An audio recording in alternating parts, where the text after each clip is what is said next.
So guys, Blue Bridge here, and we've done it again. We've scored 5 and we've kept a clean sheet. So welcome to the match review of Chelsea 5, Barrow 0. So let's get into it, guys.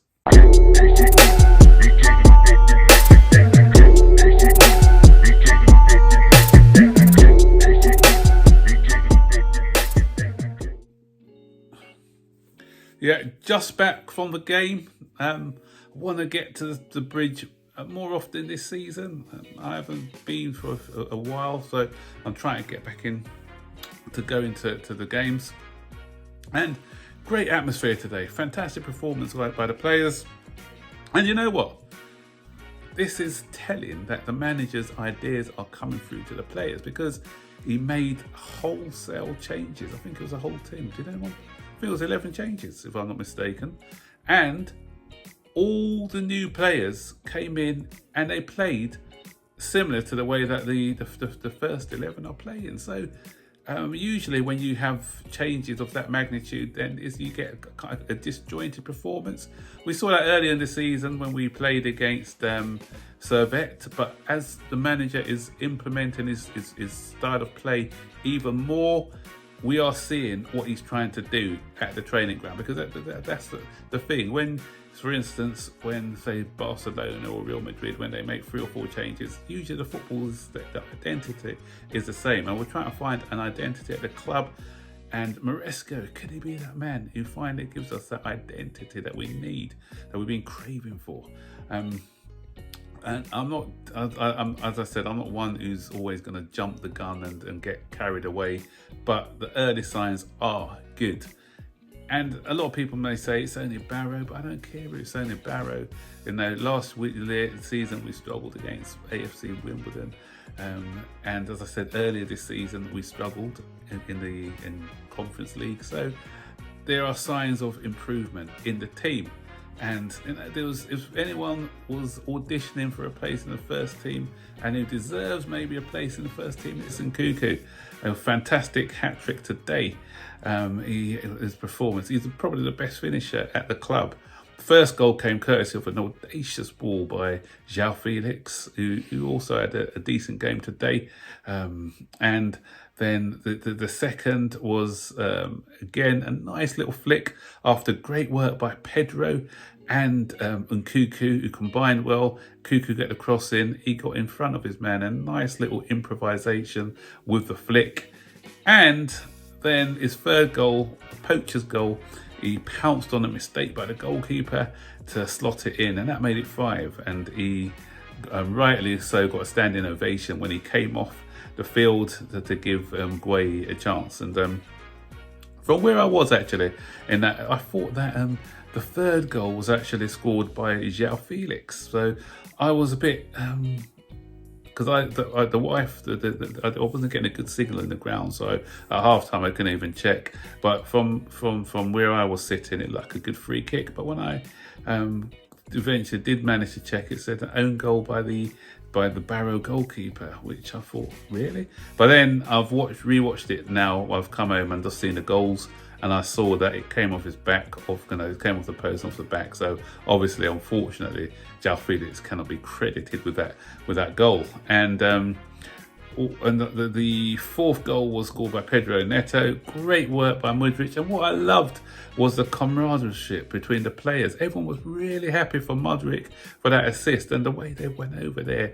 And you know, this guy is like a confidence player. I think he's probably very popular at the club, and it was great to see that they appreciated his efforts there. And again, the opposition, you know, but you've got to play to the opposition, whoever they are. You still got to give them respect. So he had a decent game as well in there. And Casadei came in the midfield and he played well. Dewsbury, didn't really see a lot of him in the game. I need to re-watch the game on TV as well, because I may be giving them unfair judgment. But I didn't really notice a lot of what he's doing. It wasn't a criticism, it's just that I didn't see a lot of him.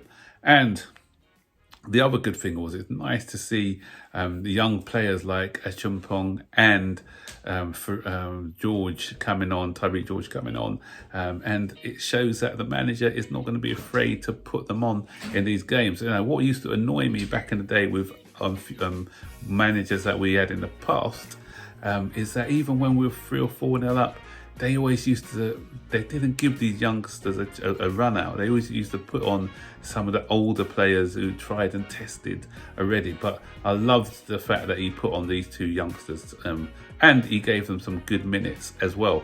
Chukwuemeka I'd have brought on a bit earlier. He looked lively when he came on. He had a shot what nearly hit me, but apart from that, he looked okay. It's a pity Tyreek George, snatched at that shot. It'd be great for him to get off the mark at Stamford Bridge, but he was, and that's the thing. When you're playing in front of a massive crowd, sometimes the nerves creeps in. With the under 18s, under 21s, he would have smashed that ball into the back of the net, but. Yeah, so it's a learning curve, but he didn't let it affect him. He was still quite lively. He still wanted the ball. He had another shot which was well saved by the goalkeeper as well. So I thought both him and Achumpong's just calm and assured. I think hopefully they'll have a good future and we don't sell them for pure profit. So hopefully they can come into the team and sort of be part of this blue revolution. And it was great seeing Ben Chilwell come back. The fans loved it. The fans gave him a rapturous applause and singing his song for him as well. So he's back into the fold, which is good. And Maresco, it just shows that he's willing to bring people back in. But he looked a bit rusty to me. I don't think he was great. But again, that's to be expected for somebody who hasn't had a lot of minutes under their belt. So, and the crowd were very lively today. I was in the Matthew Harding lower, and they were really making lots of noise today and singing. And that's what happens when you start to play well. The feel-good factor looks like it's coming back to Stamford Bridge, and long may it continue. I heard some guy behind me saying that he's had to put up with 2 years of hell and he's loving the football at the moment. But as I said, I keep saying I'm a cautious man, so I'm not getting too carried away at the moment. But victories and results breed confidence with it. And we've got competition now. As you saw, as I said, not only Nkunku, I think João Felix did enough as well today to be breathing down the neck of some of the players out there. Neto had a decent game as well. So we've got a lot of competition, which is good. So people got to stay on their toes, otherwise they're going to be out of this team. And as I said, the football was pretty good, pretty decent at times. And it's just great to be enjoying watching Chelsea again. And I don't want to end on a negative, but there are still some of our fans who are not even happy. I just can't understand why it's more of a told you so sort of thing, rather than just enjoy it, guys. Just enjoy it. Stop moaning about everything, because as I keep saying, they want to be proved right rather than see our team winning games. So now we're winning, enjoy it. If we start to lose again, then yeah, get back to your moaning or whatever. But why are you still moaning when we're winning? Because it's making you look a bit silly? I don't know. But as I said, I'm not getting carried away by this, but I'm enjoying the moment. And it's good to be winning, to be scoring goals, and for the players to be putting a smile on the fans' face. So come on, that's what we watch football for to win games, to smile, to enjoy what's happening. So let's just enjoy it, guys. So guys, what do you think of the performance? Who was your man of the match today as well? Stick your comments in the section below. And don't forget to like, subscribe, turn on post notifications every time I make a new video. So take care. Up the Blues. So come on.